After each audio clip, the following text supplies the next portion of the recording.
सबसे बड़ा होता था घर में, उसे राजा यानी मालिक घर का बनाया जाता था।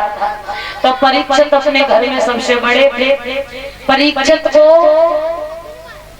राज्य दे दिया, अपने सिर का मुकुट परीक्षित के सिर पर रख दिया, आज से तुम राजा हो इस राज्य के। और जब परीक्षित राजा बने तब समय कौन सा था? जब परीक्षित राजा बने वो समय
समझ लीजिए, पापों का उदय हो रहा था, पुण्यों का सूरज ढलने पर था।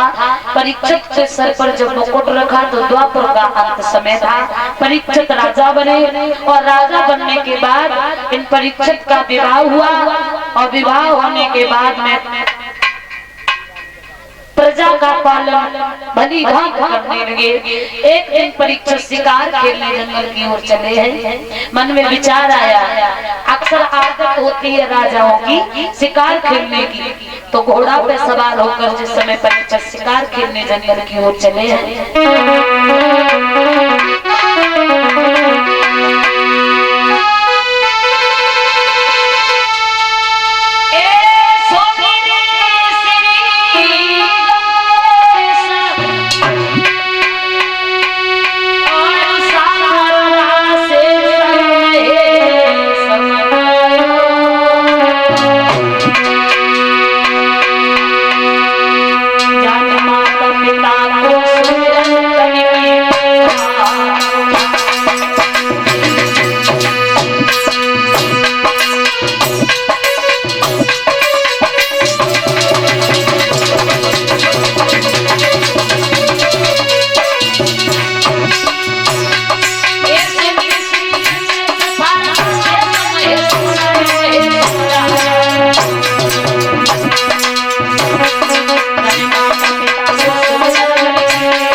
घोड़ा पर सवार होके जिस समय चले जंगल में जाकर शिकार की खोज में आंखें घूमने लगी, कोई शिकार मिल जाए। लेकिन जो आंखें शिकार ढूंढ रही थी उन आंखों को दूसरा शिकार हुआ।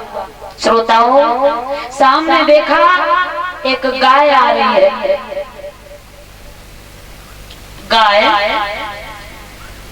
गाय की दशा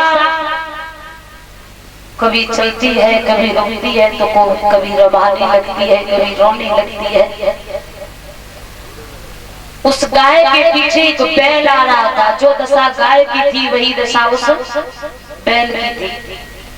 इन दोनों के पीछे काला रूप चांडाल हाथ में लाठी लिए आ रहा था, और जब लाठी गाय और बैल के ऊपर पड़ती थी ऐसे मानो सारा भूमंडल हिलने लगता था। वो गाय जो थी वो चलती थी, रोती थी और भगवान को याद करती थी। एक बात कहती थी, हे नाथ